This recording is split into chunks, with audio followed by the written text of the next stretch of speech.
Eden Fortune Kouete, adorateur du Dieu très haut, évangéliste, comme c'est pas permis.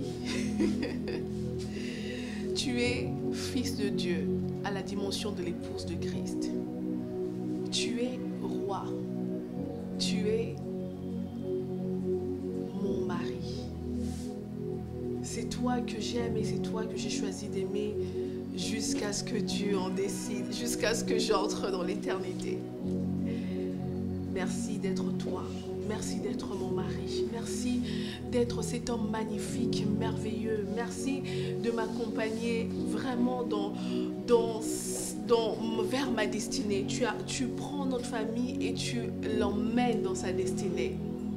Avec toi, j'ai appris comment en fait un homme devrait régner, comment un homme devrait conduire sa famille.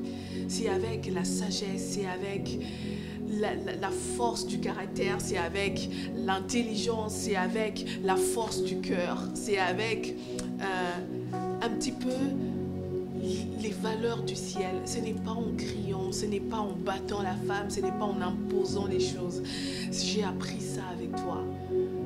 Mais il y a encore quelques années, si je n'avais pas écouté le Seigneur, j'aurais manqué tout ce que tu es. Tu t'imagines, tu te rends compte? Je serais là en train de souffrir, je serais probablement en train de pleurer, un petit peu comme le mariage se fait aujourd'hui. Je bénis le jour où je me suis arrêtée sur mon chemin pour dire, Seigneur, maintenant je veux entendre ta voix et te laisser conduire ma vie, conduire aussi cette partie-là de ma vie. Je bénis ce jour où le Seigneur a crié fortement en moi et pour me dire, allez, arrête-toi maintenant, suis-moi. Je bénis toutes ces personnes que le Seigneur a sorties de ma vie pour laisser la place parce qu'il y avait un roi qui arrivait et ce roi c'était toi. Je me rappelle de la première fois qu'on s'est vu, c'était à l'aéroport, 2 semaines avant notre mariage. Alors tu venais et le Seigneur m'a dit, alors que penses-tu de lui? J'ai dit à Dieu, je prends ce que tu me donnes, le reste on le fera ensemble. Tu étais tout maigrichon, tu n'avais pas grand-chose pour attirer le regard. Mais en toi se cachaient tellement des promesses de Dieu. Je pouvais sentir mon cœur dire, allez, on a hâte de voir ce que le Seigneur fera dans ce mariage parce que le Seigneur venait de mettre ensemble 2 fils de Dieu. Merci d'être cet homme magnifique. Et je veux te rappeler quelques moments forts qui ont marqué notre mariage. C'est la première fois où je t'ai vu prêcher. Waouh, il y avait une telle onction qui se dégageait. J'ai commencé à crier, c'est mon mari. C'était magnifique ce jour-là. Et j'ai béni Dieu pour ce que tu es. Et je me rappelle encore du jour où on est sorti dans la rue pour prêcher. C'était très tôt le matin, on devait crier, répandez-vous, le royaume des cieux est proche. C'est l'un des moments magnifiques de ma vie. Je bénis Dieu pour les miracles que le Seigneur a fait au travers de nous. Toutes personnes que nous avons touchées par la prière, toutes les personnes que nous avons ramenées au Seigneur. Je bénis Dieu pour ce moment. Je n'aurais pas pu les avoir si tu n'étais pas là. Merci aussi de m'avoir appris tellement de choses. Oh mon Dieu, j'ai appris la Sainte Seine avec toi. Quand on se réveillait le matin, que le Seigneur venait de nous parler la nuit, il nous prévenait sur un danger sur notre couple, alors on se mettait, tu me disais, mais tiens, je sais, je connais une formule qui va bien marcher, qui va nous permettre d'être au-dessus de ce qui va arriver. On faisait la Sainte Seine.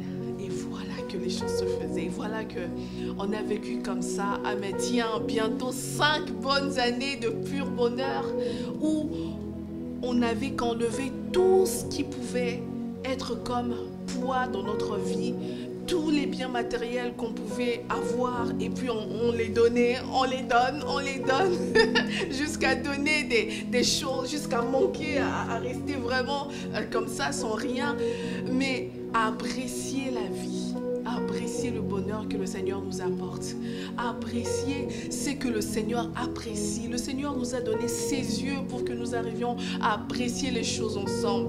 Mais je vais encore bénir le Seigneur pour nos enfants. Le Seigneur nous a appris la régénérescence. Apprenez la régénérescence avant d'avoir vos enfants. Et quand on a appris ce mot, ce que ça voulait dire, c'est alors que notre première fille est venue. Oh mon Dieu, ça c'était un miracle. Vous êtes nés le même jour. Je me rappelle du jour où, oh ouais, le 21 mai, c'était en 2018 à l'hôpital. Les docteurs se disaient que, mais tiens, aujourd'hui, c'est pas possible, tu vas juste mettre au monde le 22. J'ai prié, j'ai dit, Seigneur, Eden avait déjà sorti des paroles pour dire que l'enfant naîtrait le même jour que lui. Et bien voilà, ce jour-là, le Seigneur a fait un miracle. Et notre fille est venue. Elle était tellement belle. Oh, Zion. J'espère qu'elle va voir cette vidéo quand elle va grandir. Zion, c'était l'une des plus belles rencontres de ma vie. J'ai toujours eu un petit peu peur de l'amour que j'ai pour les enfants. Ça me rend... je risque de perdre contrôle. Je les aime tellement. Mais cette fille est tellement magnifique. Elle a tellement des promesses de Dieu. Cette fille t'a apporté des choses magnifiques dans ta vie, dans notre vie, depuis qu'elle est là. Je bénis Dieu. Et aujourd'hui, je célèbre votre anniversaire à vous deux. Mais qu'est-ce que je vous bénis? Mais qu'est-ce que demain sera encore merveilleux? Mais qu'est-ce qu'ensemble on va faire encore des choses extraordinaires, des choses, je vais encore dire effroyables, parce que toi et moi on a appris à faire des choses uniques. On croit qu'on est un couple unique, on croit qu'on n'est pas comme tout le monde, on fait des choses pas comme tout le monde. On croit en notre originalité, on ne dit pas qu'on est supérieur aux autres, on est nous, on a notre originalité et on marche selon cette originalité. Ça a été difficile un petit peu de pouvoir expliquer à notre entourage qu'on n'était pas un couple comme tout le monde. Ça a été difficile, pourquoi est-ce qu'on ne doit pas aller là-bas ou on doit aller plutôt ici? Pourquoi est-ce qu'on ne doit pas être très visible auprès de nos amis, la famille et tout le reste? Mais on a pris ça, laissons le Seigneur nous conduire dans sa grandeur et lui-même il sait comment calmer les cœurs pour que les gens nous comprennent. Alors je bénis le Seigneur. Mais tu sais, tu as encore parlé pour notre deuxième fils. Notre deuxième fils, tu as parlé, tu as dit que tu voulais aussi m'offrir un autre cadeau.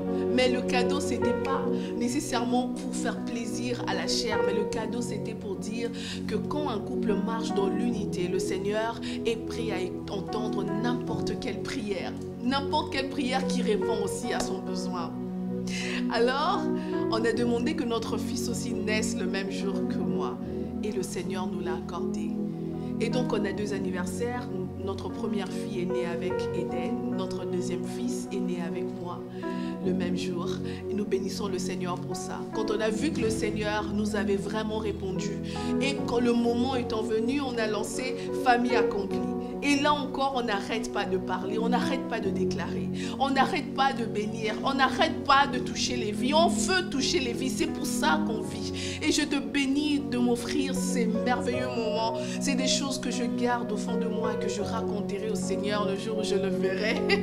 Il m'arrive d'avoir hâte de dire, je veux être en présence de Dieu et lui dire en face, Seigneur, regarde ce que tu as fait de ma vie ici sur terre. Je bénis Dieu. Mais à un moment, je me dis, il faut que je reste avec vous. Il faut qu'on reste ensemble, qu'on raconte encore notre plus belle histoire, qu'on touche encore des vies, qu'on impacte des vies. Parce que je ne crois pas en une vie qui n'impacte pas les autres vies. Nous tous, nous sommes appelés à impacter des vies. Eden, pour cette année de plus, je souhaite que tu n'arrêtes pas de parler. N'arrête pas de parler, mon mari. Parle sur moi, parle sur nos enfants, parle sur des personnes qu'on n'a pas encore vues ou sinon des personnes qu'on va rencontrer. Parle sur ces personnes. Ils ont besoin d'entendre justement ta dimension de roi, ta dimension de prophète. On a envie d'entendre ça, on a envie que les choses se fassent, les vies soient impactées. La RDC a besoin d'entendre ta voix. L'Afrique a besoin d'entendre ta voix qui grêle. Le Seigneur a déposé une onction particulière sur ta voix. Alors n'arrête pas de parler. Que le monde entende ta voix et que les choses se fassent à la manière de Dieu. Je bénis mon mari, je te bénis et je te dis que je t'aime. Je t'aime. De l'amour que Rolienne peut avoir, je t'aime. De l'amour que le Seigneur lui-même vient déposer dans mon cœur, je t'aime. Je t'aime, j'aime mes enfants et dans mon cœur, j'aime nos enfants et dans mon cœur, il n'y a qu'une seule envie, vous voir heureux. de Dieu et à